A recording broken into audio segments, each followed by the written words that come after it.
President of the Communication Workers of America District 6. Trey and I are inviting you to listen in to our new political talk show, Power to the People Political Hour. Hello, this is Trey Daniels from the Daniels Group. Yes, Claude, the show will be hard-hitting and informative, talking about national and local political issues of the day, week, and month. Interviews will be with pastors, community leaders, elected officials, and political operatives. You know, Claude, a part of our responsibility is informing the citizenry and give them power to the people. That's right, Trey. We're asking that you listen in on 1140 a.m., 92.3, or streaming on kyokradio.org, Thursdays at 10 a.m. Got to give the people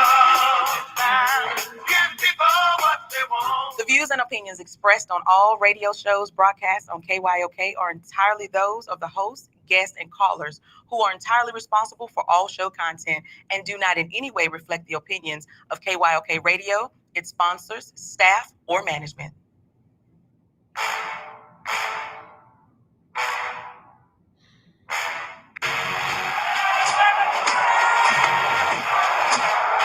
you walk out on that field today, ask yourself this question.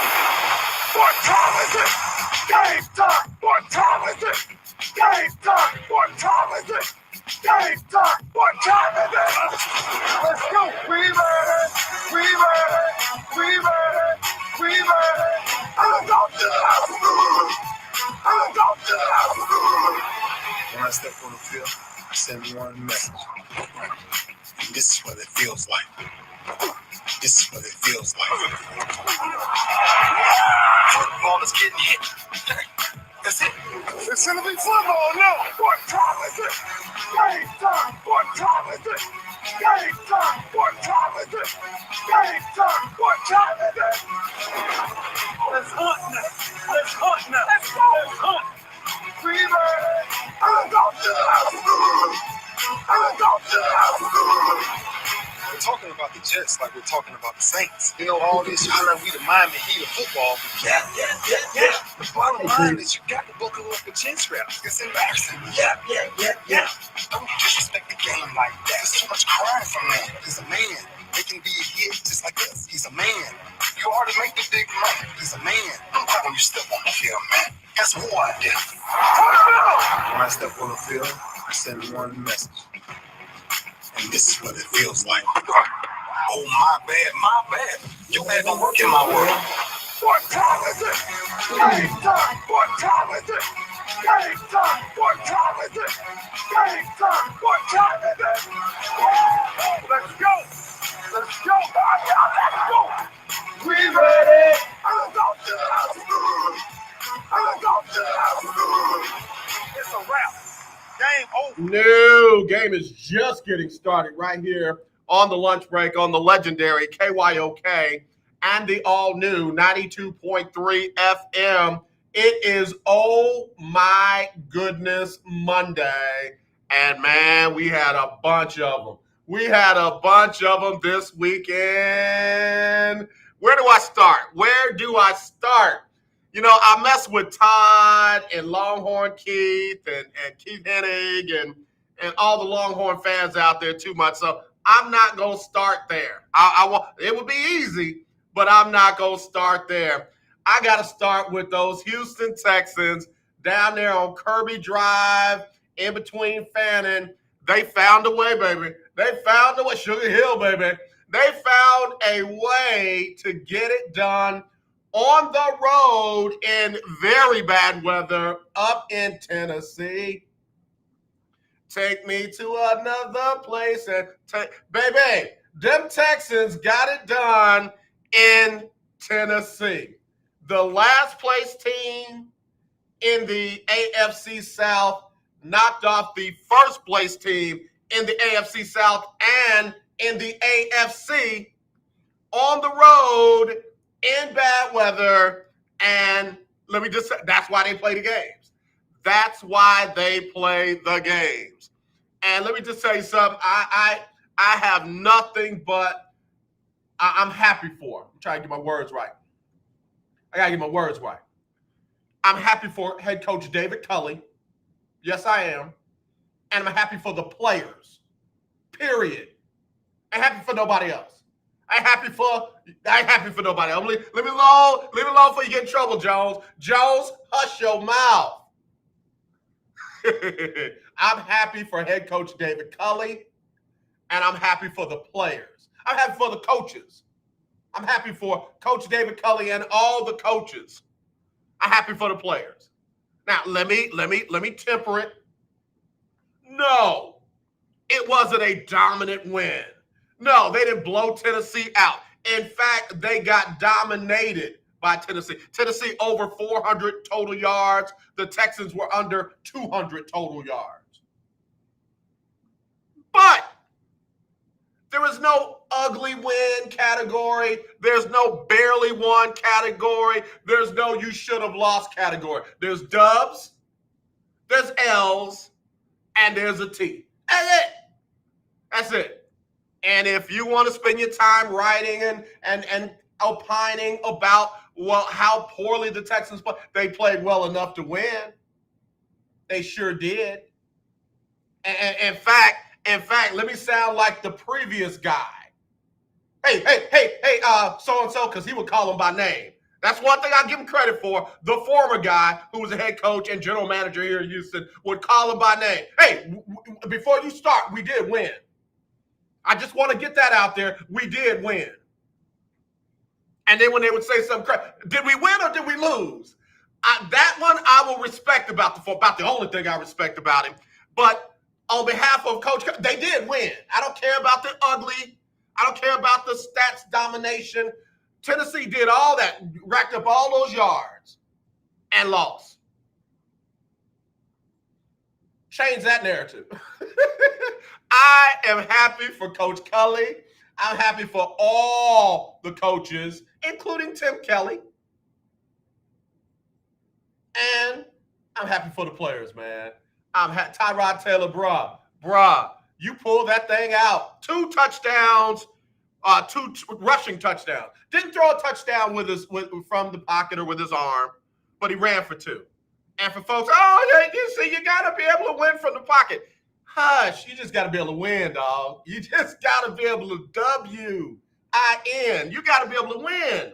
I don't care if you win from the parking lot. I don't care if you win from the pocket. I don't care if you win from the bathroom. You just got to be able to win. Oh, my goodness. They beat Tennessee. Now, I was on the Max Corner last night with my good buddy AD. And, he was like, hey, now, crazy as it sounds, the Texans are still not out of it yet. They're only 5.5 games back. I'm not even looking at that. I'm not even going to allow myself to look at that. Doggone it, if they run off the next, 5, 6 of them, okay, great. But right now, I'm just happy for this one with the win over Tennessee. That was their playoff. That was their playoffs right there. They knocked off the number 1 team in the conference. They knocked off the number 1 team in the division. They got the dub. Anything else they do after this season, after this game, is gravy. Anything they do. They ended an 8-game losing streak. They had lost 8 straight. And that's why I say on any given Sunday, anything can happen. That's why they play the games. I got that one wrong. I had Tennessee picked in that one. And I'm as happy today for the Texans and the coach and the players and the coaches as I could be. Happy. All right, hello, you're live on the lunch break. Who's this? What it do, AJ Lunch Breaker Ferdinand? Ferdinand, stay right there. I got to take a quick break. I'm coming right back to you, though, okay?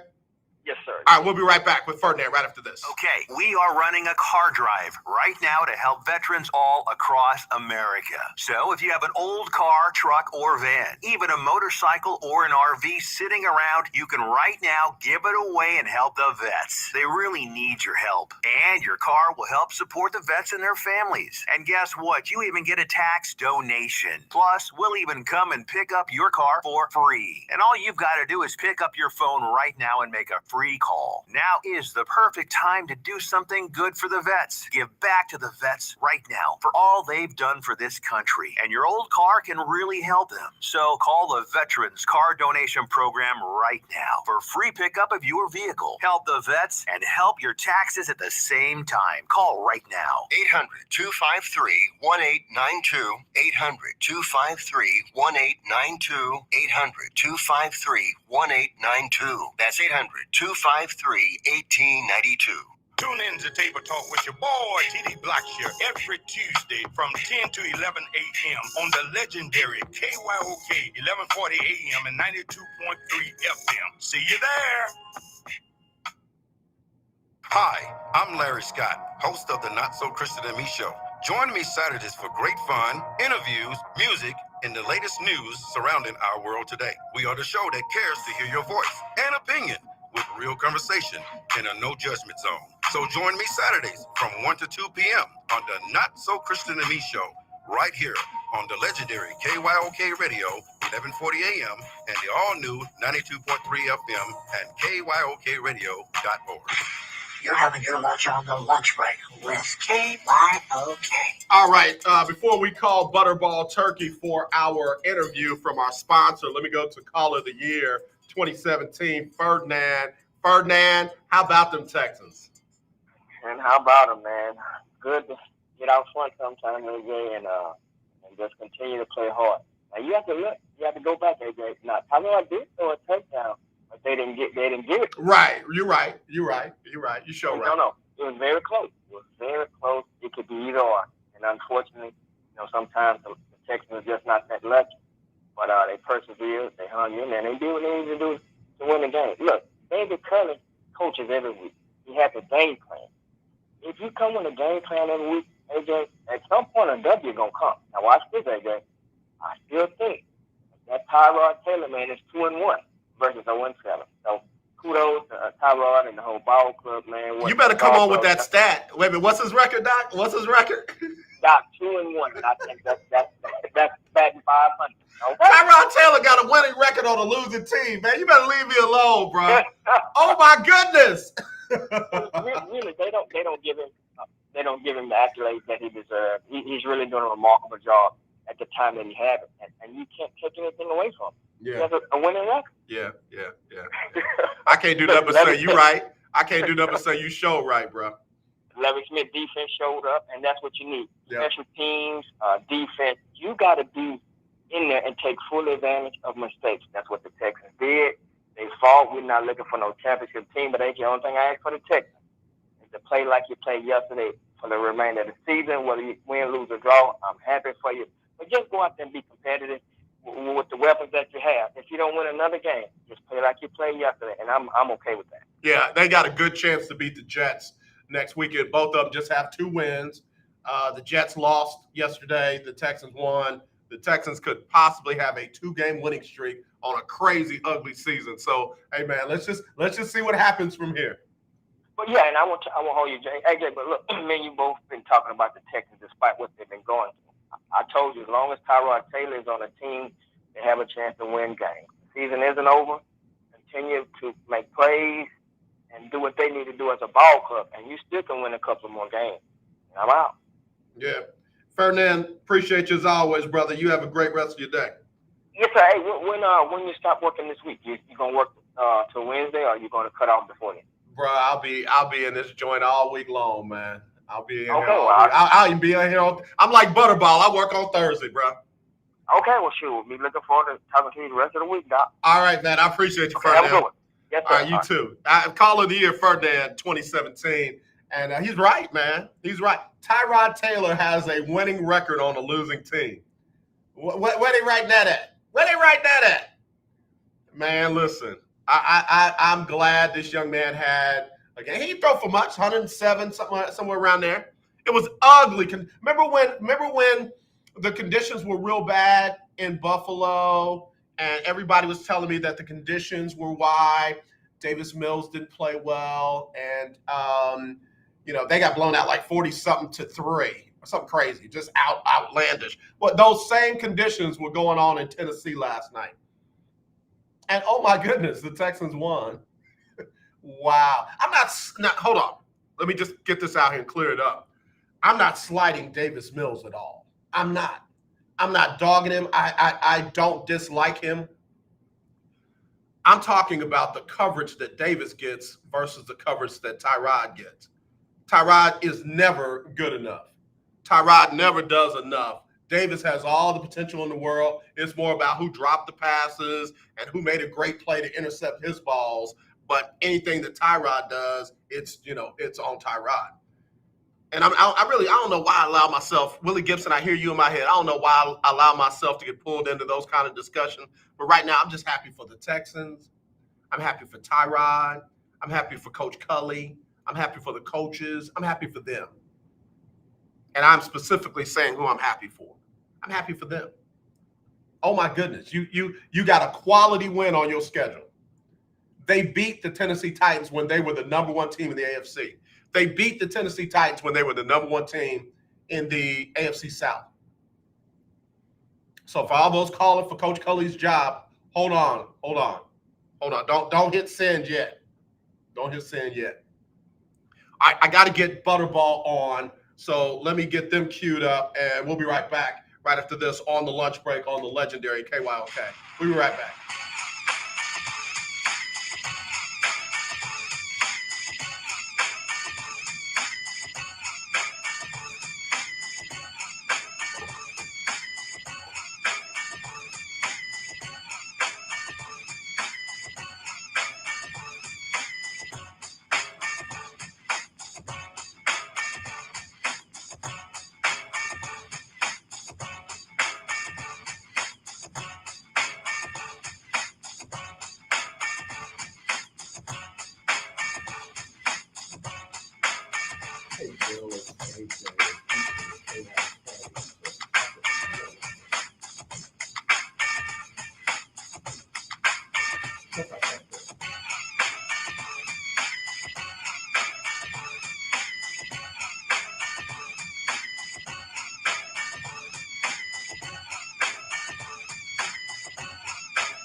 Hey, Bob, before you start transferring me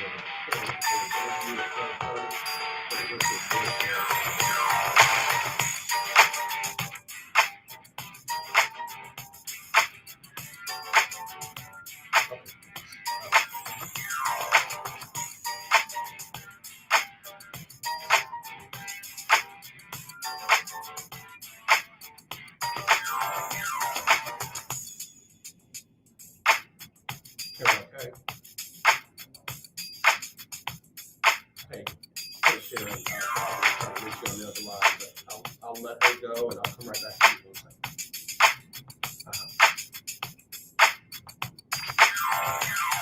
Okay, buddy, stand by. I'm going to stand by. Okay, just so funny. What's right? All right, y'all. We've got our special guest joining us all the way from the Butterball Hotline. It is none other than Karen. Is it Wilcher, Karen? Is that your last name? It is, but I answered it pretty much anything nice. Yeah, you know what? I heard you say that. That made me laugh. But you know what? I call y'all the undisputed heavyweight champs of Turkey. That's who you are over at Butterball Turkey. Well, listen, you know what? We just want you to let's get cooking, baby. That's what we're. I That's know why that's we're right, here. Karen. You got me going already. Listen, this is a sports talk show, and it's called The Lunch Break. So anytime you say "let's get cooking" or "let's get ready to rumble," I'm ready to go.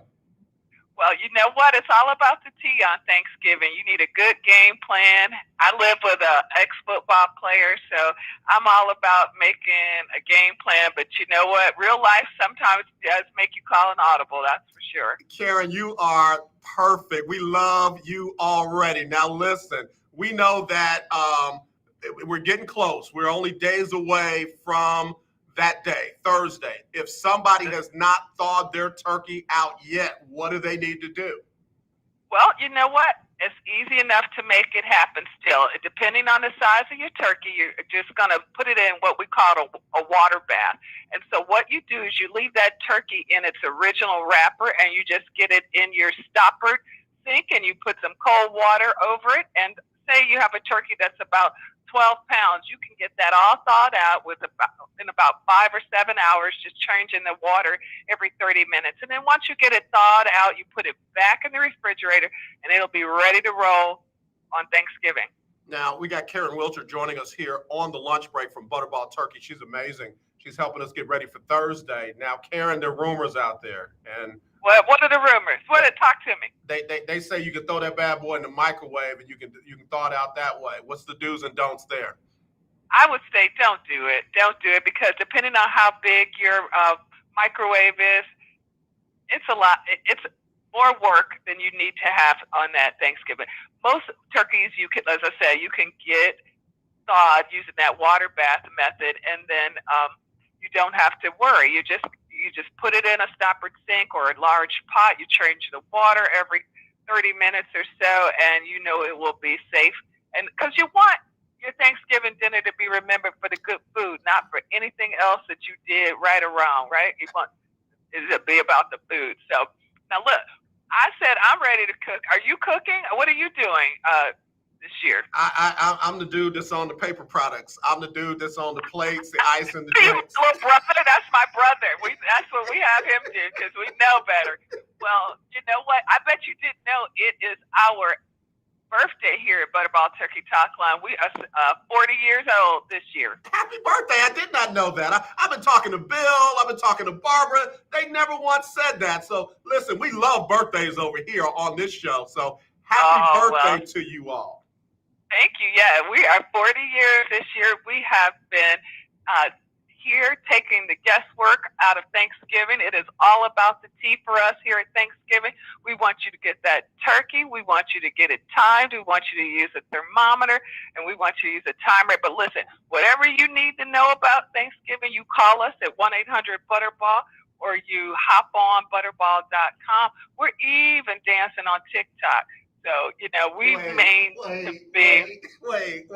Y'all dancing on TikTok? Hey, we got the legs for it. So, you know, we got This is great. I need you every single time I got to do an interview with y'all. I need you every single time.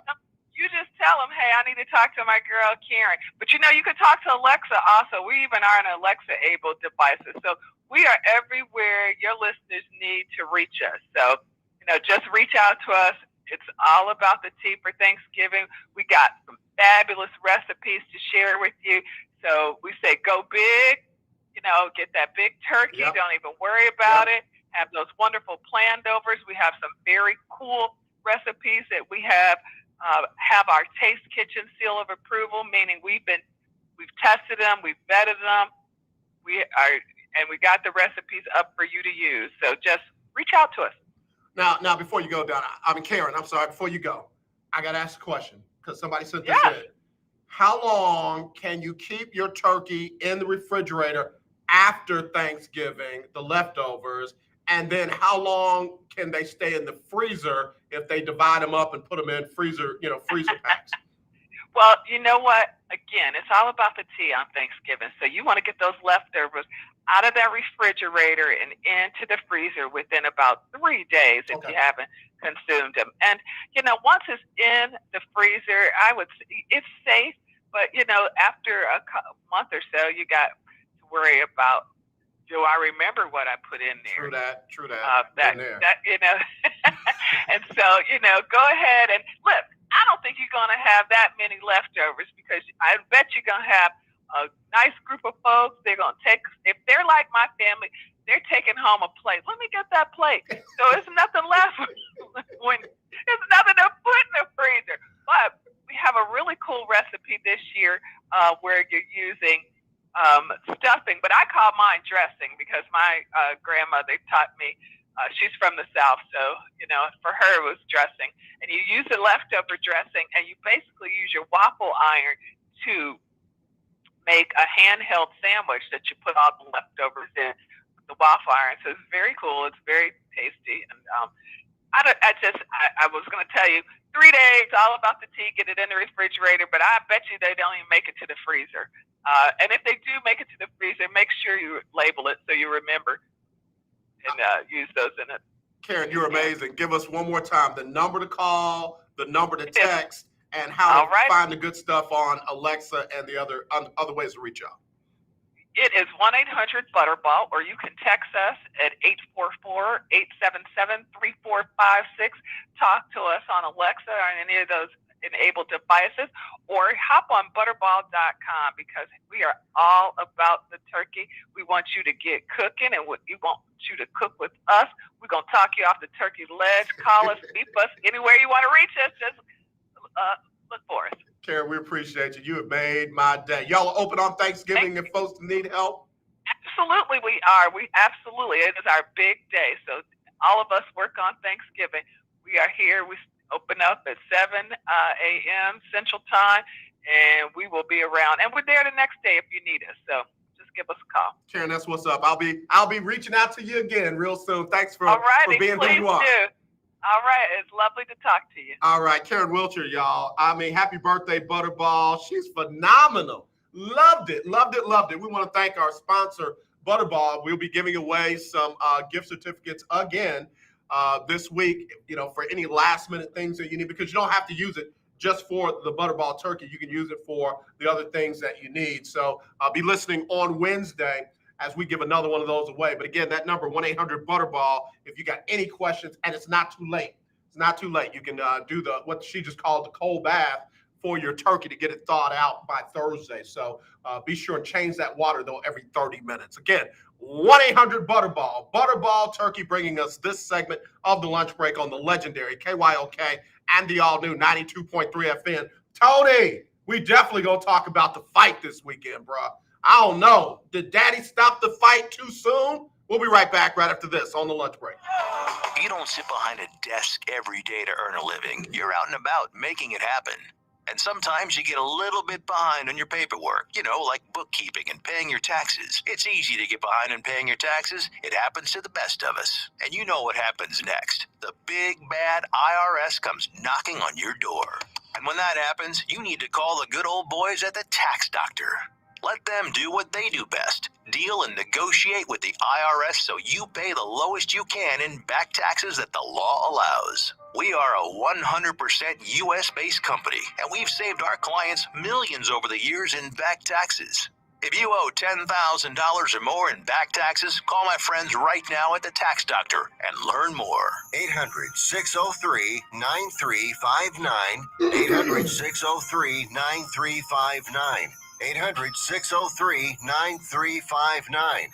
That's 800-603-9359. Hey, what's up, everybody? It's AJ Jones with the lunch break on the legendary KYOK AM 1140 at 92.3 FM. It's that time of year when we are reminded of all the things we should be thankful for, and that it's more blessed to give than to receive. So with that in mind, on Wednesdays from now through Christmas, we'll give you a chance to win a gift certificate from Butterball. That's right, you can win a gift certificate for a Butterball turkey on Wednesdays on the lunch break between 12 and 2. Just be the right caller, and your Butterball turkey will be on us at the legendary KYOK AM 1140 at 92.3. Well, I hope you are enjoying your weekend. Hey, everybody, it's Erica Campbell. And I'm Griff from Get Up Mornings. We want to thank you so much for rocking with us every weekday morning. And after you enjoy your weekend, make sure you start your work week with us. When you start your day with us, we'll help you get moving and motivated to have the best day ever. Go ahead, say it, Griff. Best day ever! So wake up with us. We'll be faith walking, love talking, and joy living on Get Up Mornings. You're listening to 1140 AM and 92.3 FM, the legendary KYOK. It's the lunch break on KYOK. All right, y'all. Back here on the lunch break on the legendary KYOK and the all-new 92.3 FM. Streaming live on KYOKradio.org. It's Oh My Goodness Monday. And there was a major fight, boxing match, let me say. You hear fighting, folks think, oh, Lord, what done happened now? Boxing match between Terrence Crawford, and he got the welterweight world championship from Sean Porter. WBO welterweight, after scoring a TKO in the 10th round. Now, he retained it. The controversy came because Crawford knocked Porter down in the 10th round. And Porter had gotten to his feet, but his dad, who was in his corner, said, no more. No mas. Stop the fight. And man, his son just turned and walked off. And dad got in the ring and, got his arm around his son, walked him back to the corner. But man, there were a lot of comments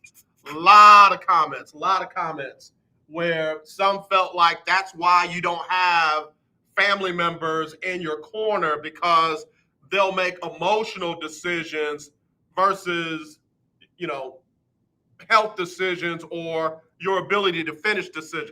I don't know if I agree with that. Tony said what I think, that Kevin Porter, dad, saved his son. Crawford was heating up. Now, Porter apparently was ahead on the scorecards, but Crawford was heating up. And Crawford put him down with a very nice combo. I'm talking 2-piece and fries and a drink. And if Porter had gotten up and had been clear and had been solid and had been steady, I don't think anybody would have stopped the fight. But the referee had no choice. When your corner, your trainer says, no, stop it. You got to stop the fight.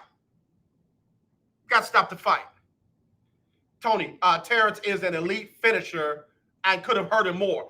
That's what I felt. I felt if they had continued, as soon as he dusted him off, Crawford was going to step in there and put him down again, and who knows what would have happened from there.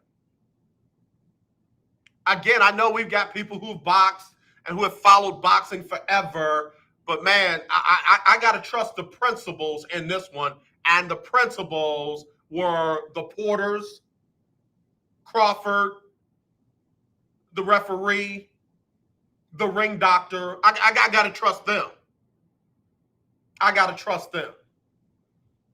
Now the question is, what does Crawford do next? That's the ultimate question.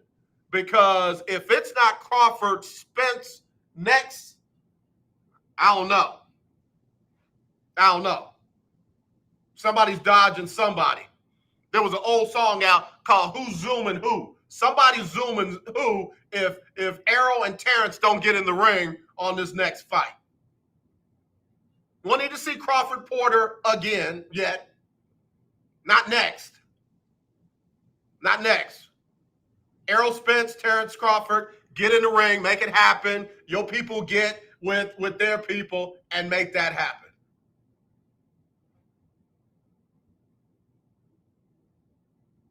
What? Willie Gibson, Porter retired in the post-fight presser. He was already on his way out. I'm not surprised. I didn't see that. I apologize. I didn't. Once it was done, I flipped over to the next thing. And you know how boxers are. They retire. Look, they retire and then they fight till they're 60. Evander Holyfield. You know, they retire and they fight till they're George Foreman. Anyway, let me stop. So Crawford's got to go. Errol Spence. He's got to go. He's got to do that. I mean, again, if boxing wants to, not have the stigma that it constantly has about fight fixing and dodging, major opponents and that kind of stuff, let's do it right. Let's do it right. Set up the fights that people want. And I know the promoter's been doing this forever. We might need some young new promoters in there. That's why I need Oscar De La Hoya to stay out of the ring and start putting good fights in the ring. Need to be coming back. I ain't trying to tell him what to do. I mean, he's perfectly okay to do whatever he wants to do, but bruh, put good fights in the ring. You stay out of the ring. Just my 2 cents. Tony, thank you, man. Oh my goodness. There was a ton of oh my goodness moments. Ton of them. Let me see who this is. Hello, you're live on the lunch break. Who's this? Willie Gibson. What's up, Willie? What's up? You want to see the Golden Boy back in the ring? Oscar De La Hoya? I mean, who's he going to fight? Who's he going to fight? Manny Pacquiao? Is he going to finally get his revenge against Pacquiao? Did you say the golden card holder? They called him the Golden Boy. But I know, but he's like a golden card holder right now, right? Yeah, they got the appears the Buckeye golden card for seniors. I don't know if they had that in Texas or not, but yeah, the golden card holder is what I would call it. Rodney DeWalt. Only if Sugar Ray comes back. Man, I'm telling you, man, with Sugar Ray, I don't even know how I want to say it. When he out strategized Marvelous Marvin Hagler, that was one of the greatest pieces of boxing that I've seen in a long time. Yeah. And that was in '87, right? Bruh. I say that. No disrespect. I'm not saying that to like you. I'm just saying boxing, man. I mean, boxing. I mean, you have your Bud Crawfords every now and again. You have Floyd is done, we think. What else is there? I mean, but see, that's what I'm saying, man. Every time we think that there's not going to be another great fighter, somebody comes along, man. I mean, the game is one of those things where it finds a way. It's like the piece of green grass that grows up in the middle of nothing but concrete after big devastation, man. It just finds a way to keep going. I'm old enough to remember when boxing was the biggest sport in America. I'm old enough to remember that. Yeah, absolutely. Wide world of sports. How it goes to hell. Muhammad Ali. Yeah, absolutely. Bro, you had him on every weight level, every class, man. You had a prime time, more than one prime time boxer on every weight class, and that's why I say, man, you don't have to keep regurgitating, the same fights. You got other fights that can get it done, man. You got other fights. Crawford Spence would be huge. Oh, without question. But I mean, I think now other sports and kids aren't really migrating towards boxing as they once did. I mean, just not. I mean, LeBron. It was like, I want to be LeBron. I want to play NBA. I want to play NFL football. Ezekiel Elliott. I mean, it's not even about boxing. Like, how am I going to take shots to my face when I can go out here and shoot threes like Steph Curry? And Willie Gibson joined us, broadcast journalist from Columbus, Ohio, Will Knows podcast, and a member of Folks Talking Sports. I don't disagree with you at all. I think that boxing can find a way to tweak itself to be more mainstream than it is now. I don't think it has to go to the MMA route with cages and octagons and all of that. But by the same token, man, don't discount that somewhere right now there's some young person in the gym popping a heavy bag, or there's some young person in the gym right now lighting up a speed bag, bro. They out there. They're just not out there like the LeBrons and and I'm gonna say his name because he's still hot to me, Odell Beckham Jr.'s and stuff like that. And that's where I feel like boxing has got to clean itself up from the top, and you'll get more happening on the, from the bottom down. From the top down. But as long as you got Bob Arum, as long as you got some of the other ones out there that's just really controlling the narrative and not putting the good fights after fight after fight out there, this is what you get. Oh, all right. I no shade at Don King, but Bob Arum and Don King literally thought that they were too big to fail, and they were wrong. Don King, that's interesting. Who's the boxer? Hakeem Rockman. He knocked out Lennox Lewis. It was unexpected, total upset, and so of course Don King is working to sign him to a deal now. He's the champ, And he said, Don King straight told him, listen, we're going to sign you to a $100 million deal. He said, you're going to get 30, and I'm going to get 70. He said, they're going to rob you, but I'm going to stick you up. Direct quote. They're going to rob you, but I'm going to stick you up. Bruh, I'm just like, that's the 5 heartbeats of boxing, bruh. That's Big Red. My office hours. They hanging a dude over the ledge asking him when his office hours are, man. But that's why I say when you got corruption in there like that, and they're controlling everything, and they keep feeding you the same thing over again, or they keep feeding you mediocre boxing matches as opposed to the real deals. And please hear me when I say I ain't giving Dana White no credit whatsoever, any. But what I'm saying is, MMA never would have been if boxing had been more legit. Sure. I got to say this just why, because I just saw it pop up. Shout out to Dawn Staley, number 1, South Carolina beats number 2, UConn, 73-57. That's what's up. I know I just switched That's it, what's but I just up. saw it. Because UConn came out looking like they were going to be UConn all over again. And Don said, not so fast. I got my money, now let me earn it. Indeed. Yeah. Oh, look. Oh, my goodness. Yes. Oh, my goodness. Yeah, I like it. Oh, my goodness, it's rivalry week. How about that? Brother, man, let me say, you and I were tripping in DMs about Mel Tucker. Willie thought that maybe the Ohio State University messed up Mel Tucker's money. It's like, nah, bro, that ACH is locked into Tucker's account. Mama Tucker got that already earmarked for where she wanted it to go. I think we might have messed that man money up. I don't think they're going to get that money back, bro. I don't think they're going to get that money back. He didn't sign. He hasn't signed. He hasn't signed it yet? Oh, no. Willie, that's oh, my goodness, what? Yeah, he didn't sign. He hasn't signed. I don't even know if a term sheet has been signed. Let me sip my water, bro. Yeah, he hasn't signed that. Oh, now I'm with you. Yeah.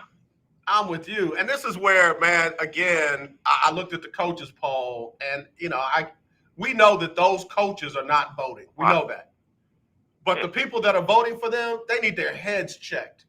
If you can tell me that Alabama, who barely beat the 25th ranked team in the country, by your rankings, it's not like some random person got in there and ranked them. By your own rankings, Alabama barely beat the 25th team in the country. And Ohio State dog walked, one of the top 5 teams in the country. And you mean to tell me you still got Alabama over Ohio State? Oh, my goodness, please. I think the issue is we're looking at the coaches poll. I haven't looked at the coaches poll probably in ever. Yeah, I'm with you. And I know I need to stop. I just said before you called, I said, Willie, I can hear you in my voice. I'm in my head, bro. I can hear you in my head. Yeah. Can't do it. Won't do it. Will not do it. But since you ain't doing it, let me do it real quick. The AP has it close to right. Number 1, Georgia. Number 2, The Ohio State University. Number 3, Alabama. Number 4, Cincinnati. Number 5, Notre Dame. Michigan is up to 6. Coaches, crazy. Georgia, number 1. Alabama, number 2.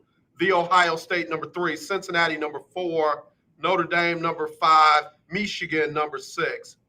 And then, not that this one counts, but the CBS Sports Poll, Georgia, number 1. Ohio State, 2. Alabama, 3. Cincinnati, 4. Michigan, number 5. Or, I'm sorry, what do y'all call them? The school up north? Team up north. The team up north, yeah. Yeah. Especially this week. Yeah. Every M on campus has a red X going through it. Literally. Bruh, every M on campus. So if I say mama, it'll have an M on, it'll have an X on it. No, you say ah. There is no, yeah. I'm serious. This is all seriousness. The Michigan, the team up north week traditions are crazy. See, I just caught myself, but it's Mirror Lake is a I don't even want to call it a body of water. It's a small pond on campus, and every Thursday of rivalry week at night, people decide to purify themselves in the waters of Mirror Lake. And my freshman year, I'll never forget, me and my roommates, we stood at the top of the hill and we watched people jump in Mirror Lake. We were sitting there like, you've got to be kidding me. Bro, now, don't lie to me. You been in Mirror Lake? I've walked past Mirror Lake several times. I ain't asked you that. Did you purify yourself in the lake? Absolutely not. I'm just wondering, man. Did you purify yourself in Lake Minnetonka? Nah. If you haven't seen Purple Rain, you don't know what that means. But anyway, hey, real quick, Tony says a 41-year-old Michigan State billionaire tried to buy Mel Tucker's program. Going to be meddling for a lifetime like T. Boone Pickens and Texas Boosters. What are you thinking about that? Yeah, well, see, it was that booster and another one that put up a bulk of $95 million for that deal. The second booster's name escapes me right now, but yeah, that gentleman, he was a member of the 2000 national championship basketball team for Tom Izzo. He was a walk-on, and I believe his dad started a mortgage company. Not Dan Gilbert. That's the funny part about it. See that, covering the Cavs, Dan Gilbert was not a part of this one. He wasn't defending the program that got the chance to write the check for this deal, and from all the accounts, he's pretty upset. Willie, hold on real quick. Let me hit the top of the hour. I'm coming right back to you. Willie Gibson, right after this. 1140 AM, KYOK Conroe, and 92.3 FM, K222CX Houston. The views and opinions expressed on all radio shows broadcast on KYOK are entirely those of the host, guests, and callers, who are entirely responsible for all show content and do not in any way reflect the opinions of KYOK Radio, its sponsors, staff, or management. All right, real quick, our HBCU stroll has been reprogrammed from today to tomorrow. Coach is traveling today, so he won't be with us today, but he will definitely be with us tomorrow. So again, for all tuning in for the HBCU stroll, we'll be doing that tomorrow with the coach, Johnny Cole. So be sure and tune in then. We got a lot to talk about in the world of HBCU football. Congratulations to Jackson State for winning the SWAC East, and congratulations to Prairie View for winning the SWAC West. Those two are going to meet in the SWAC championship game, and the winner will be down in Atlanta December the 18th for the Celebration Bowl. That is, in essence, the Black College Championship. And yours truly, AJ Jones, will be there broadcasting live from Radio Row, and of course, I'll be calling, be covering the game. So I'll be looking forward to that. Of course, it's Bayou Classic weekend as well. And man, I'm still trying to figure out why Grambling felt like they needed to get rid of their coach before the Bayou Classic. Like, what was that going to do? But anyway, don't at me. I don't need an explanation. That's just my thoughts, not our thoughts. Let me get back to Willie Gibson, broadcast journalist from the Ohio State University, Will Knows podcast, and a member of Folks Talking Sports. Willie, so this wasn't a Dan Gilbert thing. This was some young, I got too much money and don't know what to do with it, and I want to try and control this young coach that I got up here at Michigan State. No, I don't view it that way at all. I don't think it's a control situation at all. I think it was a situation where LSU called, knowing that Mel Tucker has deep roots in SEC, assistant at Alabama for several years, assistant at Georgia for several years. And, it's typical. A coach gets a call, another school is interested, and his current school's boosters are ante up to keep him. Let me see if that'll work for me. Hey, boss, ESPN called and they want to pay me $1.5 million to come and run Sports Center primetime, and I really want to stay here at KYOK. So, what can we do? Man, my boss will be here unplugging stuff for me. Hey, dog, get your headset. Hey, this your water cup? Ain't gonna be no boosters raising no money for me, man. I get it. But yeah, I don't think it's a situation where it's control. I think they respect the fact that Mel Tucker's done in his 2 years there. They're 9-2. They see what is on the horizon for that program, and we don't want to start over. We know what we have. We know what he's capable of. We know what potential he could bring, and they're right. They're right because Michigan State's going to be a problem. Notwithstanding the 56-7 loss they suffered to Ohio State on Saturday, Michigan State is going to be a problem if Mel Tucker stays. And from all accounts, all reports, he's going to stay. So, let me ask you this, Willie. Is there any chance that Mel Tucker takes that LSU job? I think they've moved on because from there they offered Lincoln Riley 8 years, 96, which he in turn has used that to squeeze a couple more dollars out of Oklahoma. Mm-hmm. And all accounts, they want Jimbo Fisher, but I don't know that they're going to be able to get him out of College Station. So now reports are they turn to former LSU defensive coordinator and current Baylor head coach Dave Aranda. Dave, man, I didn't see that one coming this year, them being that good. But, man, when they moved on from the quarterback they had last season and fully implemented Aranda's system, man, that thing changed quickly. So, yeah, I got you. Very interesting landscape in college football. Is Luke Fickell still the leader of the pack for USC? And they got the brakes beat off of them by UCLA this weekend. I think so. James Franklin has done himself no favors. So I think it's pretty much, Luke. And if he decides to stay or, with Cincinnati going to the Big 12, that kind of, raises a bit of a scenario. But, yeah, I think it's still a situation where it's Luke's if he wants it. The interesting thing about James Franklin, it's not like he has forgotten how to coach. I mean, the dude won at Vanderbilt. He really took Penn State to a place that Bill O'Brien hadn't taken it. It's not like he's forgotten how to coach. I mean, people give all the credit in the world to the SEC and how tough intra-conference games are. And all of a sudden, Franklin losing a couple of games, he's now no longer attractive. I don't understand that. I wonder who's making these decisions if that's the way they think. Well, yeah, I mean, you got it with the hot name. Case in point, Mel Tucker. Mel Tucker last year wouldn't have gotten a call from LSU, but yeah, Michigan State in the top 5.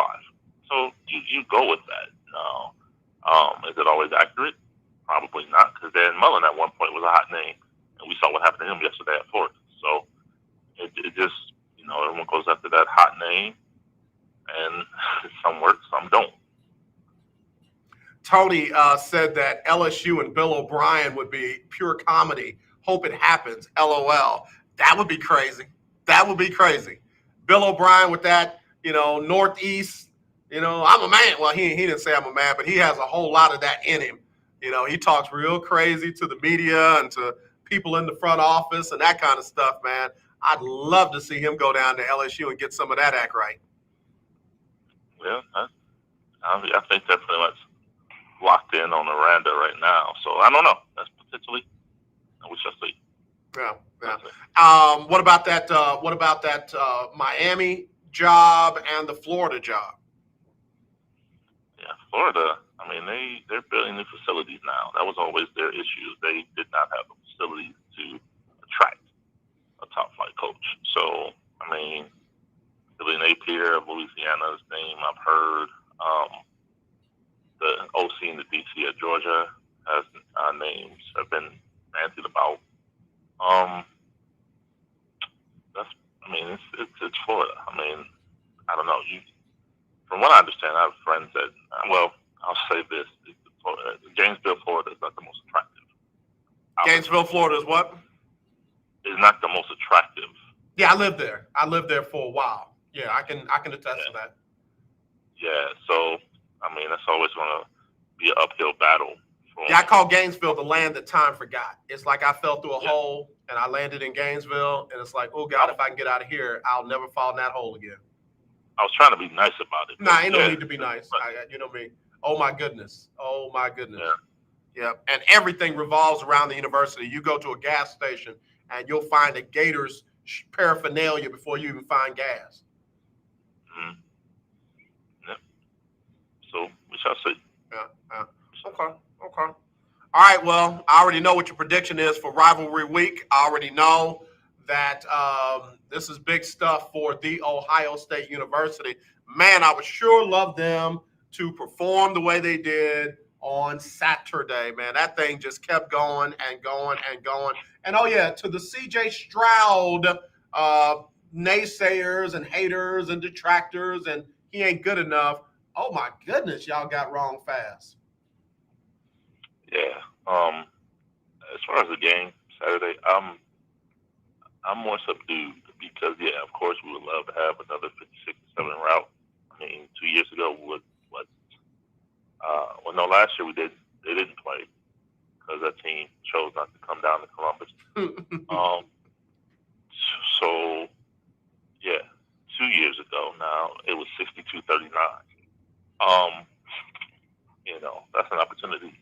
But I just don't know. I don't know. I mean, I tell people this all the time. I'm not. How do I want to say it? I don't know. It's you got to throw everything out the window. You can't count on the fact that Ohio State's number 2 in the country. I've seen Ohio State number 2 in the country 10-0 and go to Ann Arbor and lose 28-0. I've seen Ohio State twice predicament go to Ann Arbor and lose. So, it's you got to throw all that out the window. You got to go and play ball. And Michigan's defense, give them credit. They have a great defense. Yeah. They have a great defense. I mean, the defensive ends, the corners, they have a great defense. So it's gonna be a challenge. But that being said, I still expect the Buckeyes to win. Yeah. I'm just not ready to say it's going to be a domination. It's going to be a knockdown drag-out. Yeah. I'll say that. That's what I say about rivalry games. You throw the records out. Don't worry about the rankings because those two just going to get after it, and that's what's going to happen this coming Saturday. And it's an early kick. It's a 11 o'clock Central, 12 noon kick. So I'll be on it early. I was going to go over to the Bayou Classic, but I'll be here. I'll be right here. Real quick, Tony, it's the Will Knows podcast, but hold on. It's under construction right now. He's doing some work on it right now, but he would definitely love your subscription and your following. So stay tuned on that. I will definitely be keeping y'all posted when Will hits the airwaves with that. But great host, great broadcast journalist. Before we have to wrap this up, Cleveland Cavaliers. Okay.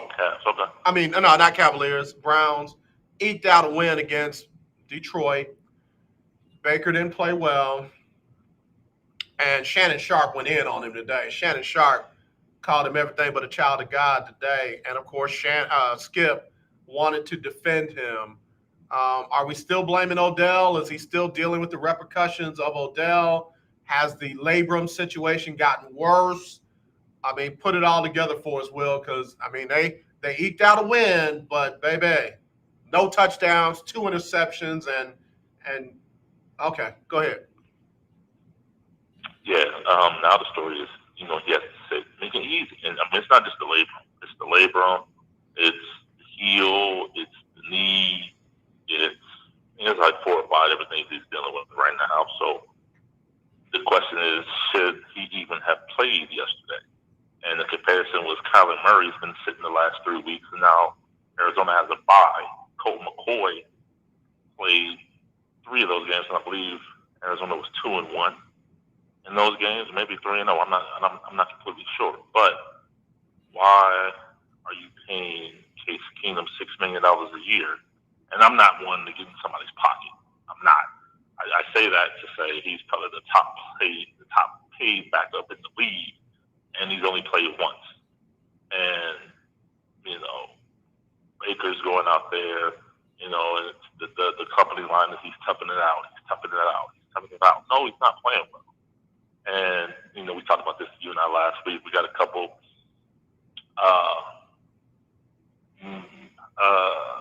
reporters carrying some water, and he didn't speak to the media post game yesterday. Right? Yeah, I know that. And there was some people that, well, I understand why he didn't speak to the media. Fans were booing, but you have an obligation. Your contract states you have to speak pre, post. Well, I don't know. There's no explanation. And he did speak today. And explain he was frustrated. He was upset. No, understandable. I get it. Everyone's upset, but you still have an obligation to speak post. He did. So, is he? He announced himself fit, ready to go for Baltimore this Sunday. Yeah, Tony just Sunday posted night. that. Tony just said 2 polarizing quarterbacks this Sunday night, Baker and Lamar, if not sick. Yeah, man, I keep saying these are games that Cleveland has got to win. That New England game was one. This Baltimore game is another. And again, that's with or without Lamar. You got to beat Baltimore, period. It don't matter who's quarterbacking, who's not. And Willie, I'm not trying to be one of those people that's just piling on Baker, but if you're out there, I don't care about the labrum. I don't care about the knee. I don't care about whatever else you're saying is wrong. If you're out there, that means you can play. And that means guys are going to be trying to hit you. The guys are going to be trying to pick you off. Guys are going to be trying to make you uncomfortable. So it's not okay to make the excuses when you're out there. If you are not well enough to handle those things, then you shouldn't be out there. I agree. And I agree with you. You're not one of those people trying to follow one. You just follow one. I'm playing. I see what you did there. I liked it. Yeah. Yeah. But no, seriously, the schedule is an interesting quirky schedule. When I saw it in April, kind of raised eyebrows, but now that it's here, it's crazy to me because Cleveland plays at Baltimore Sunday night. Yep. They have a bye. And the first game out of the bye is at home versus Baltimore. So I don't know if I've ever seen that before, where 2 division games sandwiched around a bye. Yep. And there's still 1 game out. I mean, Baltimore has 7 wins, Cleveland has 6. Yep. So conceivably, they win both these games, they're in the driver's seat. So that's true. So as poorly as they played this entire season, they sweep Baltimore. They're 8-5. Going into the last 4 games of the season, last quarter of the season out of the 17 games. So that's something to look out for. And you still have Pittsburgh, you still have Cincinnati, you have Green Bay on Christmas Day at Lambeau Field. That's going to be interesting in and of itself. And so, talk about 2 polarizing quarterbacks. That will definitely be the polarization bowl right there. That's why personally I was rooting for Odell to go to Green Bay for personal reasons, but I digress. Yeah, that's going to be interesting. It's going to be an interesting sprint to the end of the season. Yeah. Keith Hennig, Baker should sit this one out. Does it make any sense to sit him out for this Sunday night, go through the bye, and then come back ready for that home game versus Baltimore? No, I think if they were to sit him, it would have been against Detroit and get him ready for Baltimore, because that way you have a week off, you play Baltimore, you have another week off, and you play Baltimore. But to sit him against Baltimore, division game, one game out, I think at this point now he has to play. I sure like that backup quarterback in Baltimore, man. I sure like him. Huntley, yep. Huntley? Yep. Yeah. Did you see the post game? Nah, this is post game. What do you say? Yeah, they asked him about the win, and he immediately credited the defense and said, they got us in position, they gave us opportunity to get the ball back and score, and asked him a few more questions, and they questioned, and then they asked, who's your first phone call going to be? And he said, to my mama and my daddy. And he said, what are you going to say? So thank you for getting me here. Thank you for giving me what? Thank you for getting me here. That's what's up. That's what's up. Mm-hmm.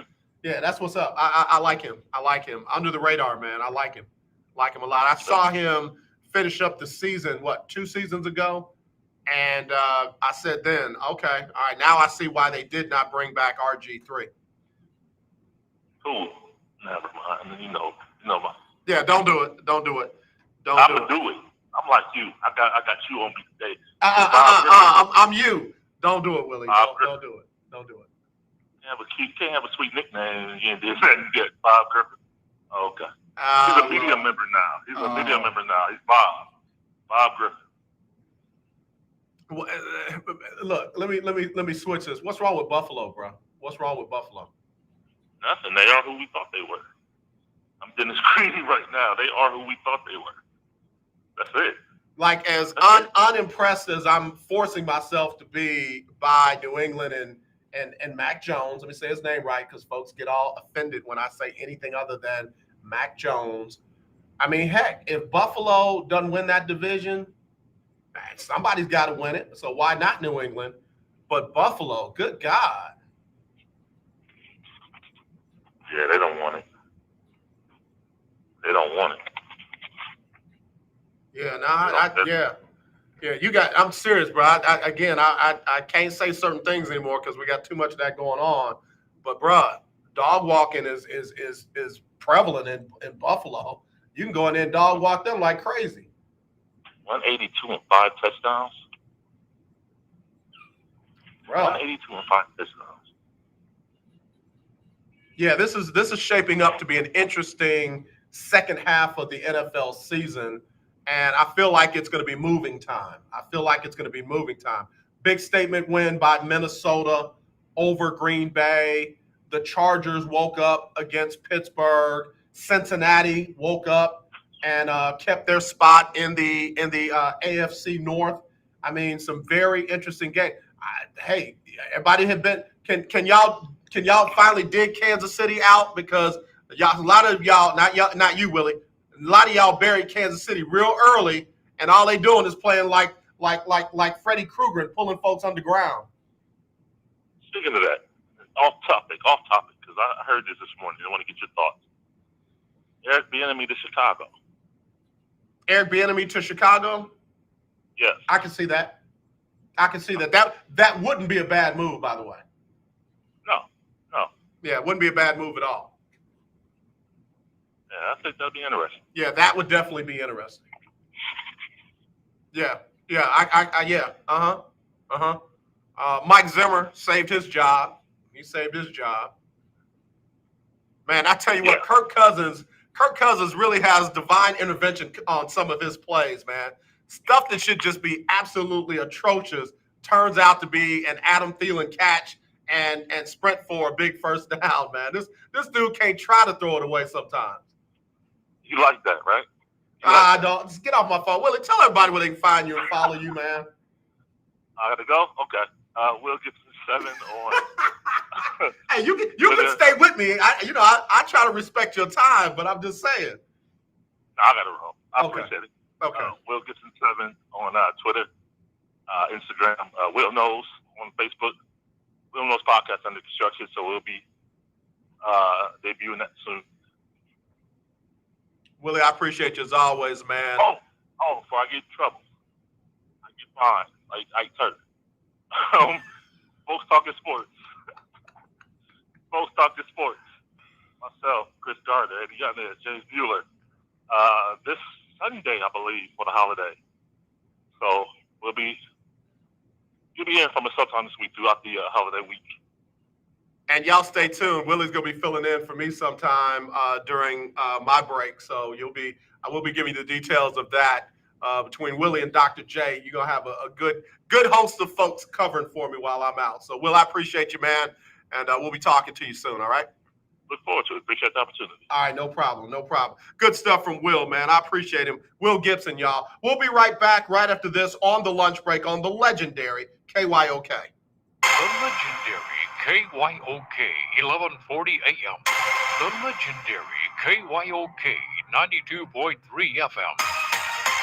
2 radio stations in one.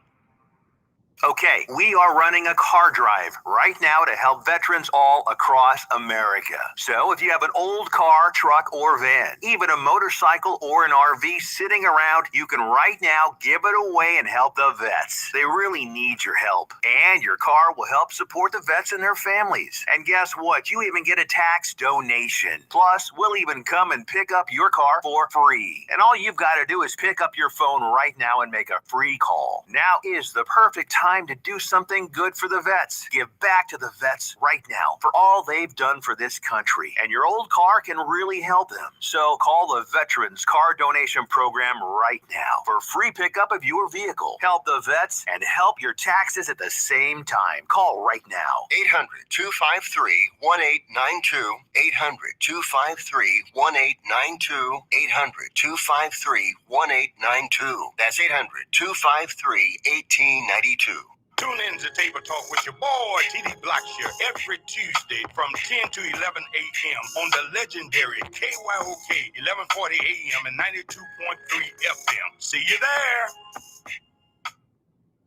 Hi, I'm Larry Scott, host of the Not So Christian and Me Show.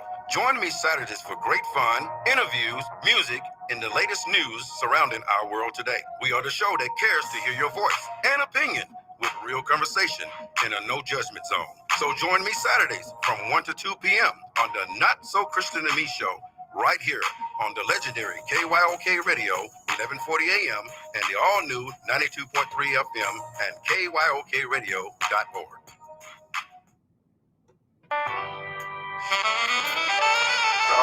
Lunch break on the legendary KYOK. All right, y'all, we're back on the lunch break on the legendary KYOK and the all-new 92.3 FM, streaming live, KYOKradio.org. And let's see, Tony, Isaiah Stewart fined $950,000. That's a lot of money for a role player in the NBA. Yeah, we got to talk about that. For those who don't know, that's the player that LeBron James got a flagrant foul and ejected from the game when he hit him in the head with an elbow as they were battling for on the free throw line. LeBron's elbow did split the young man's head open, and with blood coming down. And I think that when the young man felt the blood coming down, he was already fired up. He and LeBron had to be separated, what have you. But when he felt that blood coming down, it's like it enraged him even the more. He's running through people on the court trying to get to LeBron, and that part was ugly. Not that the elbow and everything preceding that wasn't ugly, but that part right there, the NBA is not going to allow that to happen. They're not going to allow anything close to the malice in the palace look like it's going to happen again. And while the young man was not going after fans, he was running through coaches, he was running through players, and I'm not talking about running around them like trying to get through. He was knocking them over. He was like a big fullback trying to drag folks into the end zone to get to LeBron, and I feel like that's what went into the league's decision to fine him so much. It happened. You got fouled. LeBron got ejected. LeBron got hit with a flagrant 2. I mean, the referees immediately looked at it and said, LeBron's got to go. They immediately looked at it and said, they didn't take long either. LeBron ejected. disqualified. So I get it. I get it. It's a lot of money, but I tell people, young people, all the time, sometimes you got to just simply control yourself and let the powers that be do their job. It doesn't make you a punk. It doesn't make you less than. It doesn't make you weak. It doesn't make you a buster. It doesn't make you a sucker. It doesn't make you those things. Now you out $950,000. And you're out of $950,000 because of your actions and your behaviors after the foul. You went from being the victim to got to fine you too. LeBron's going to get fined. LeBron more than likely is going to get suspended. But don't be surprised if Stewart gets suspended longer. Don't be surprised. I'm not saying it's right. I'm just saying that's the league. That's their image. As they say in the NFL all the time, protect the shield, protect the shield. They can't have that right there. That's Ron Artest kind of stuff right there. And what I hope doesn't happen is he becomes, a target for referees because of this incident. Because, say what you want to say, Rasheed Wallace became Rasheed Wallace. I'm sorry, thinking about one of my young men. Rasheed became a target of the NFL. Meta World Peace became a target of the NBA. NBA, I said NFL. NBA referees. They looked like they were about to do some flagrant tech. I don't know how many of them, but there were a lot of texts that Wallace got that he shouldn't have gotten.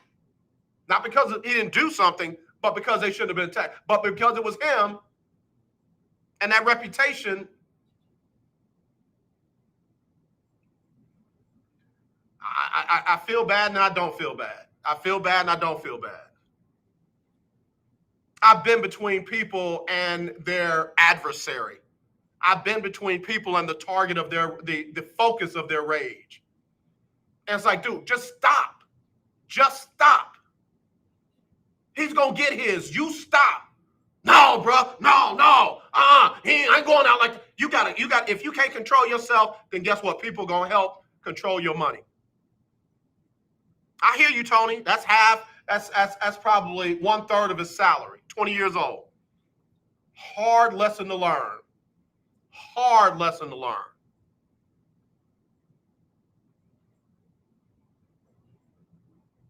I used to work a very corporate job.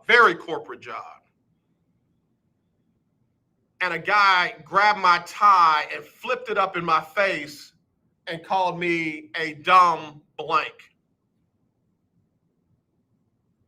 Now, if that had happened on the street, if that had happened in a park, if that had happened in an establishment not named my job,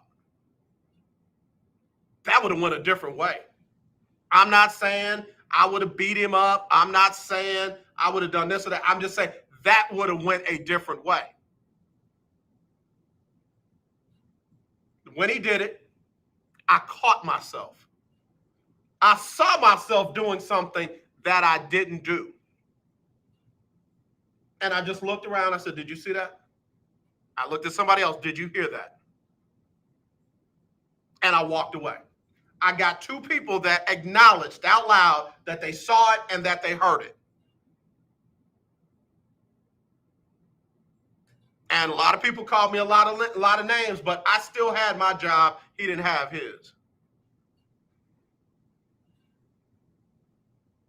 I didn't get fined. I didn't get suspended. I'm not saying I'm better than anybody else. I'm saying I had to fight with myself not to choke the life out of this European.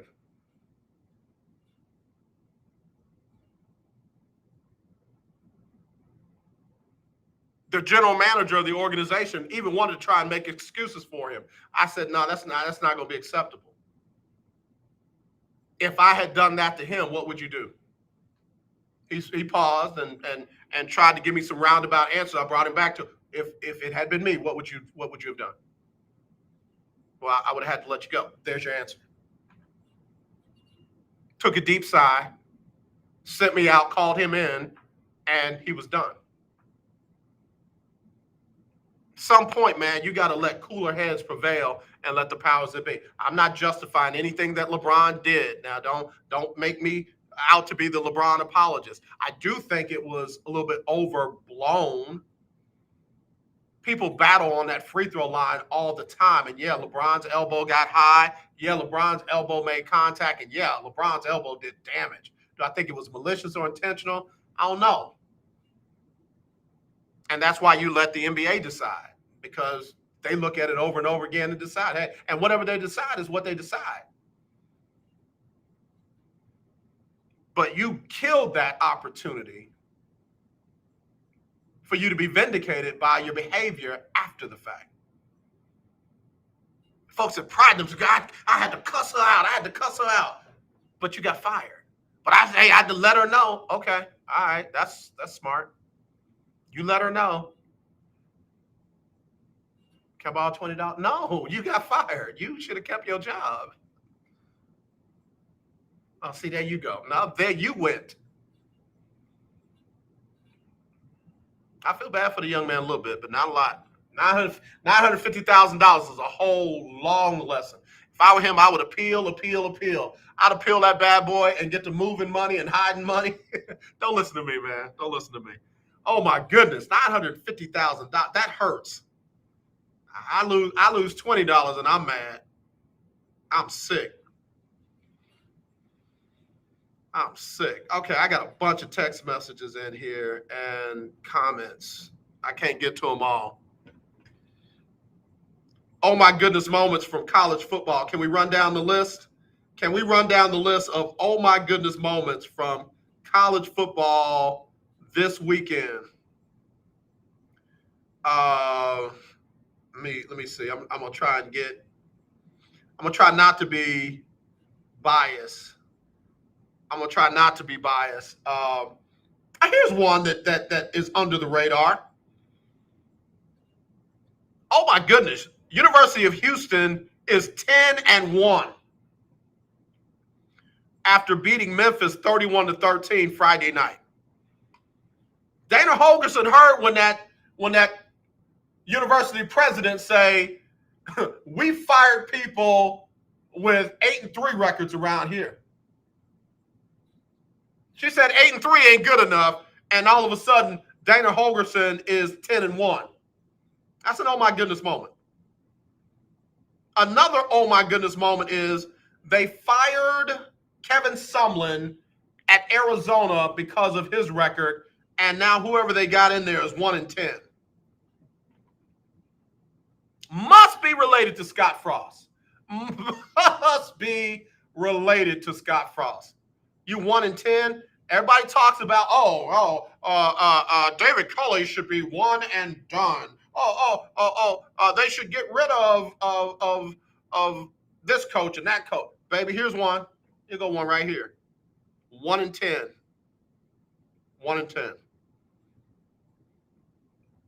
Ohio State over Michigan State was definitely a oh my goodness 56-7 over the number 7 team in the country.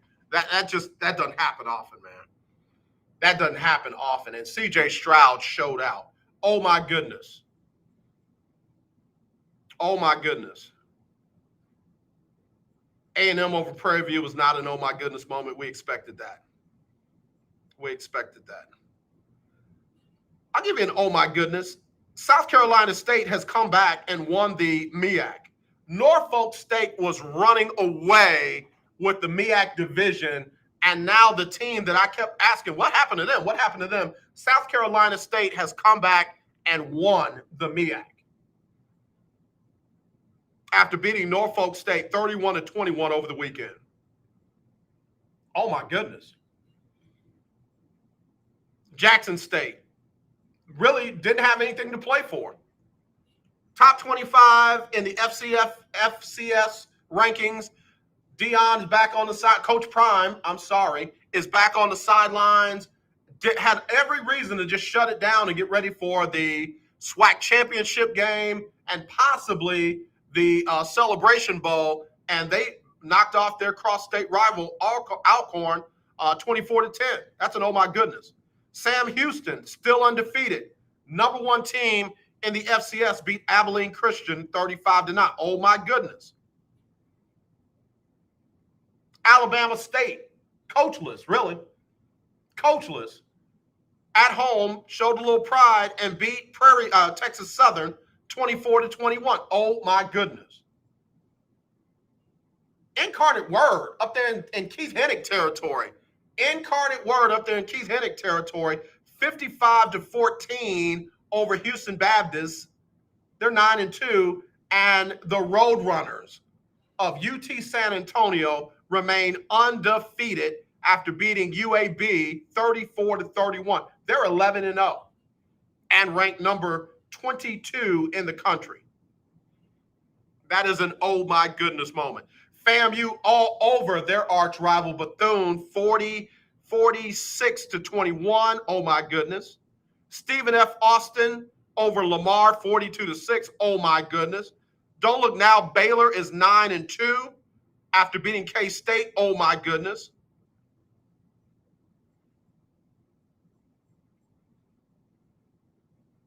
There it is. There it is. How about those UT Longhorns? How about them Longhorns?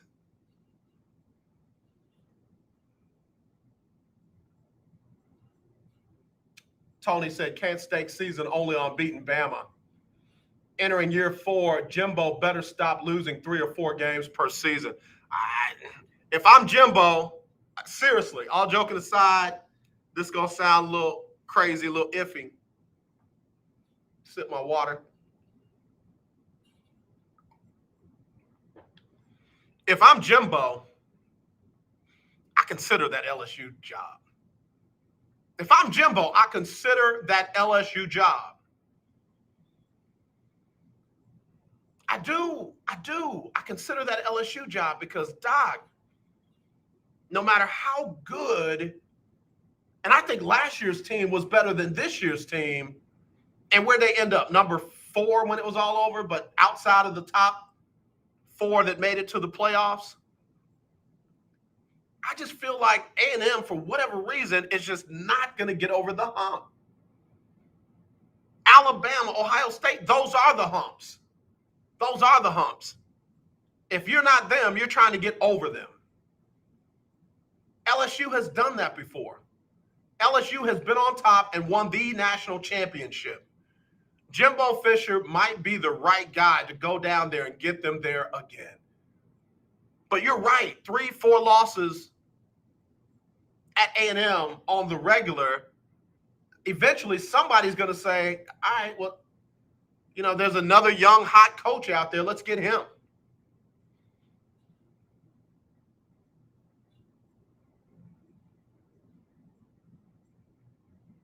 Oh, Keith, I'm sorry. I thought you were in San Antonio. You're in Austin. My bad. Yeah, both teams in San Antonio, the Roadrunners and the Cardinal, are playing well. Man, what's up with those coaches there? What have they done to turn those programs around? I don't even know what to say about UT anymore, though. I don't. And I know Bijan was out, but the young man who, Nick Saban, what a piece of work. Nick Saban is a piece of work. He literally jumps in about a young man that left his program through the transfer portal and then tries to make it sound like the kid made a bad decision to transfer to UT because he would be playing more if he was here in Alabama. Huh. Why don't you mind your business? Why don't you stay in Alabama? I know you, the top coach of all time and the greatest there ever was, not named Eddie Robinson, by the way. But other than that, Nick, you ain't. It's almost like Nick Saban is the guy that wants everything until he doesn't want it no more, and then you can have it. Everything is his until he decides he doesn't want it anymore, and then you can have it. That young man's doing just fine at UT, ran for over 100 yards at UT. He's probably going to get more opportunity to play next season at UT. Just let it go, Nick. You good gosh. But again, if Nick Saban says it, that's got to be gospel. It's got to be true. But boy, oh boy, oh boy, I don't even know where to begin with the Longhorns. West Virginia beat them. Their 6th loss in a row. First time again since 1956, is it? That was a tough year in 56. Weren't they only? Didn't they only win 2 games or something like that in 56? So that was definitely an oh my goodness moment.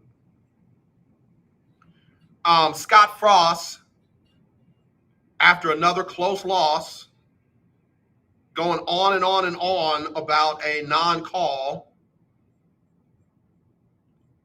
I mean, I guess. I guess.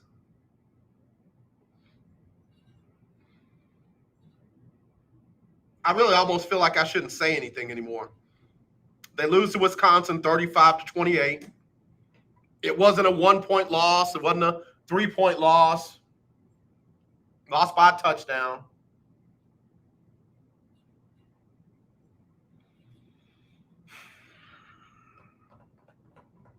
I don't know. Again, waste of time to talk about what should happen with Scott Frost. I just wish my favorite head coach has got the same kind of grace that Scott Frost is getting at Nebraska. Oh my goodness. Oh my goodness. So anyway, that's the oh my goodness moments in college football.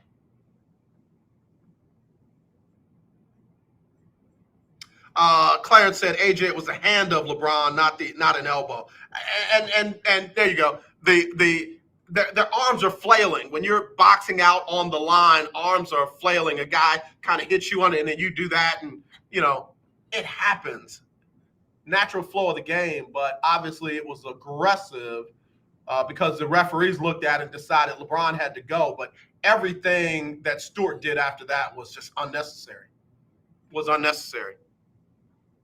Even if LeBron raked him across the eyes, you got to let the league handle that. You don't get street justice in an NBA basketball game when you're a player. You just don't. Look at the guys that tried to take matters into their own hands. You had Joker pushing a guy. You had Beverly pushing a guy from behind. All of them suffered more than the person that they fouled, that they got their justice against. All of them suffered more. So Stewart is no exception. He's no exception. All right, let me take a break. We'll wrap it up right after this on the lunch break. You don't sit behind a desk every day to earn a living. You're out and about making it happen. And sometimes you get a little bit behind on your paperwork, like bookkeeping and paying your taxes. It's easy to get behind on paying your taxes. It happens to the best of us. And you know what happens next. The big bad IRS comes knocking on your door. And when that happens, you need to call the good old boys at the Tax Doctor. Let them do what they do best. Deal and negotiate with the IRS so you pay the lowest you can in back taxes that the law allows. We are a 100% U.S.-based company, and we've saved our clients millions over the years in back taxes. If you owe $10,000 or more in back taxes, call my friends right now at the Tax Doctor and learn more. 800-603-9359. 800-603-9359. 800-603-9359. That's 800-603-9359. Hey, what's up, everybody? It's AJ Jones with the lunch break on the legendary KYOK AM 1140 at 92.3 FM. It's that time of year when we are reminded of all the things we should be thankful for, and that it's more blessed to give than to receive. So with that in mind, on Wednesdays from now through Christmas, we'll give you a chance to win a gift certificate from Butterball. That's right. You can win a gift certificate for a Butterball turkey on Wednesdays on the lunch break between 12 and 2. Just be the right caller, and your Butterball turkey will be on us at the legendary KYOK AM 1140 at 92.3. Well, I hope you are enjoying your weekend. Hey, everybody, it's Erica Campbell. And I'm Griff from Get Up Mornings. We want to thank you so much for rocking with us every weekday morning. And after you enjoy your weekend, make sure you start your work week with us. When you start your day with us, we'll help you get moving and motivated to have the best day ever. Go ahead, say it, Griff. Best day ever! So wake up with us. We'll be faith walking, love talking, and joy living on Get Up Mornings. Yeah. 1140 AM and 92.3 FM. The legendary KYOK.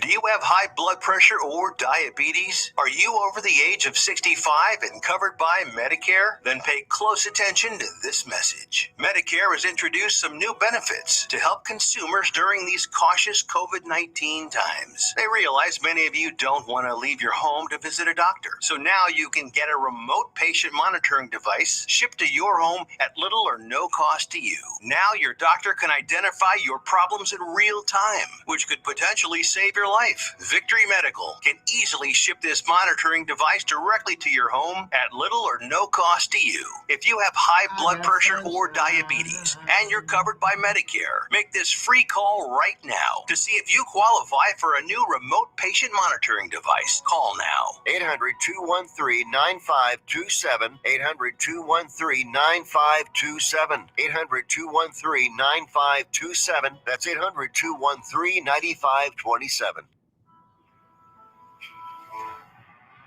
This is your girl, Brandy Nelson, and you are listening to The Lunch Break on KYOK.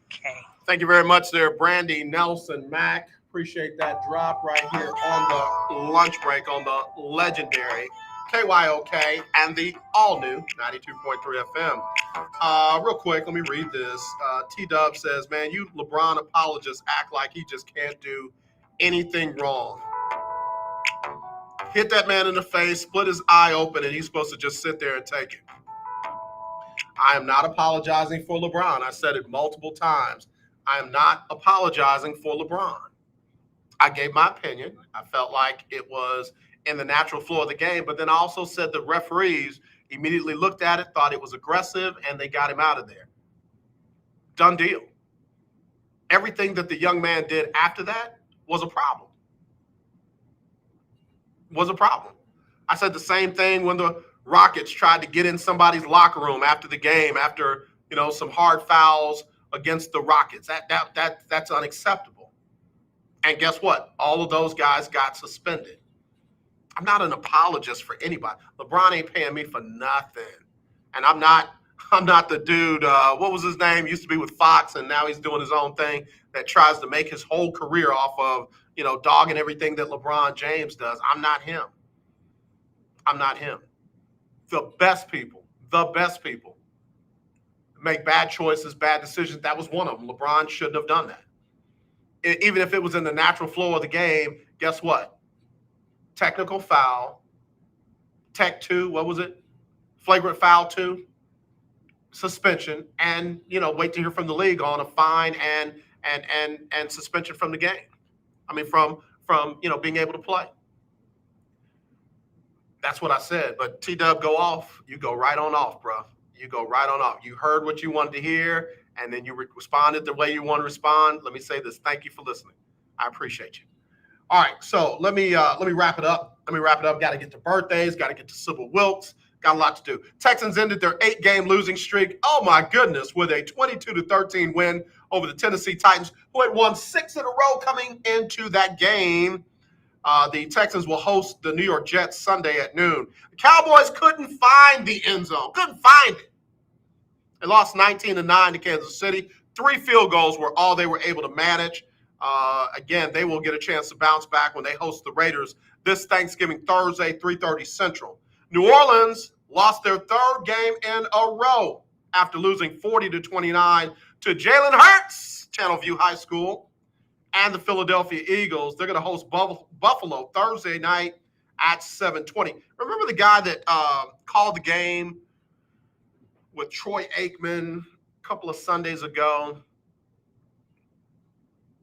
He said that the Saints at the time were 4-2, that the Saints weren't 4-2 because of Jameis Winston. They were 4-2 because of the defense and special teams. Well, funny, the only thing different now between now and then is that Jameis Winston hadn't started. Same defense, same special teams, and they've lost 3 in a row. Life comes at you real quick sometimes. Sometimes life comes at you real quick, real fast, and in a hurry. But anyway, I digress. College football, number 16 A&M beat Prairie View 52-3. Number 11 Baylor beat Kansas State 20-10. UT lost to West Virginia 31-23. That's their sixth loss in a row.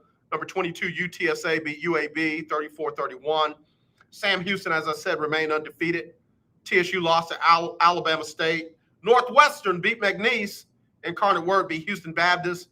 And Stephen F. Austin beat Lamar 42-6. NBA, Rockets lost to the Knicks. A game they could have and should have won. Fell apart down the stretch. Again, I don't think this is youth. Got to shoot better from the three, and you got to hit your free throws. They're free. Hit them. The Mavericks lost 2 over the weekend. They lost to Phoenix 112-104. Then they lost to the Clippers 97-91. Tonight, Spurs are going to host Phoenix at 7:30. Some of the top teams in the state. North Shore beat Clear Springs.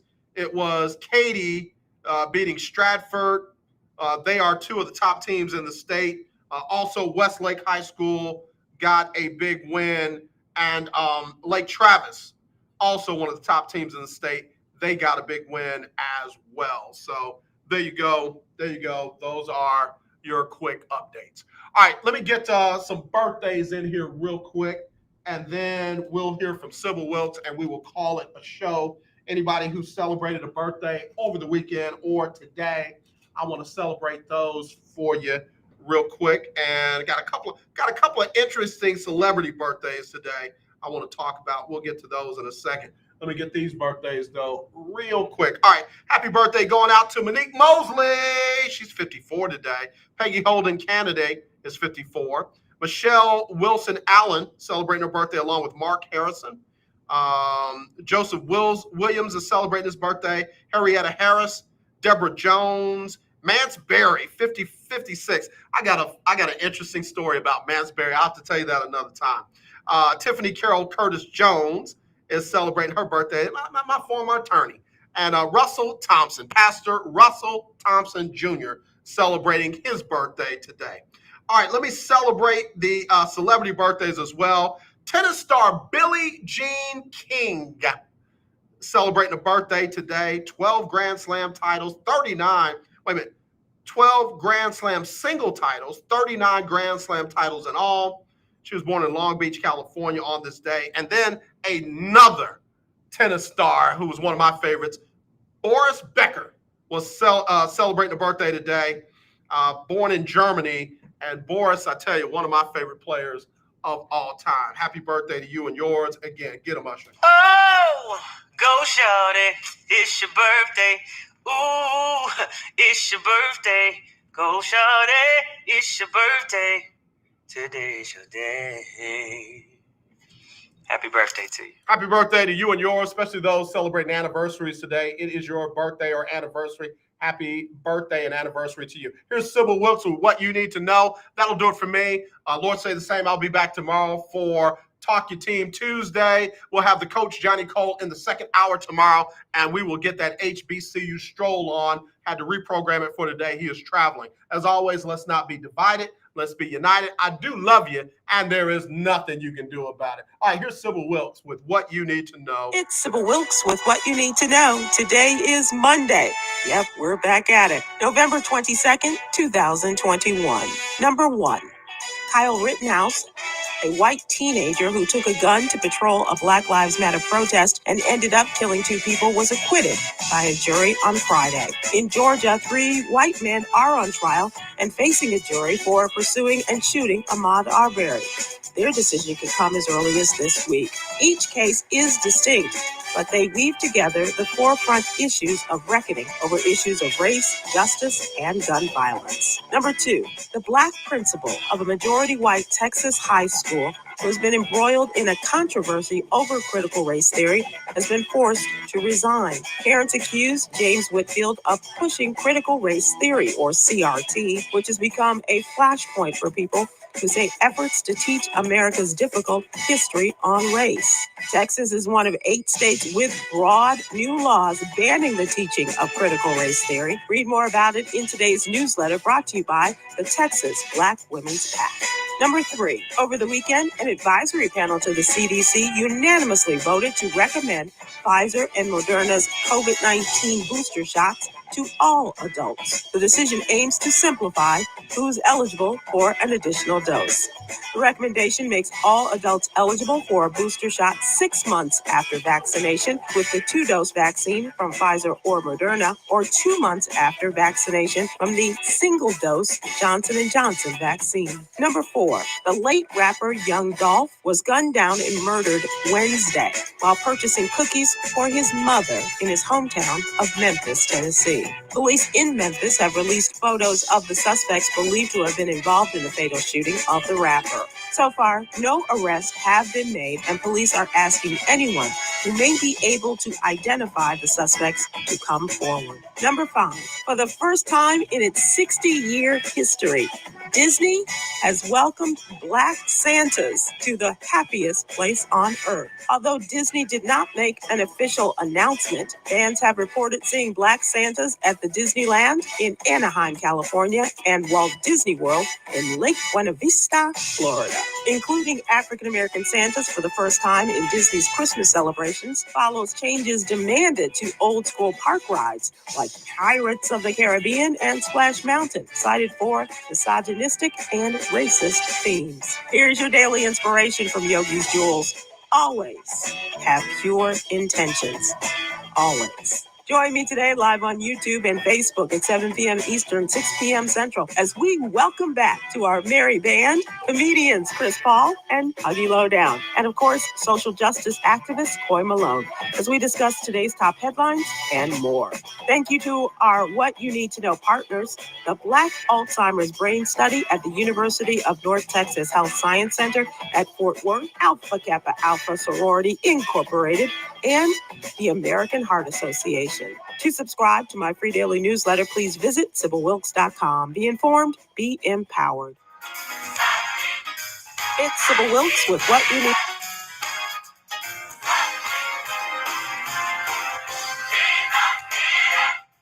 All right, y'all. I sure hope y'all enjoyed the show. Had a lot of fun with you. Tony, thank you, man, for hanging in there every step of the way. Keith Hennick, always a pleasure. CJ, y'all have a good one. And as always, let's not be divided. Let's be united. I really do. I love y'all, man. We'll talk to you tomorrow. Y'all take care. Happy Thanksgiving week.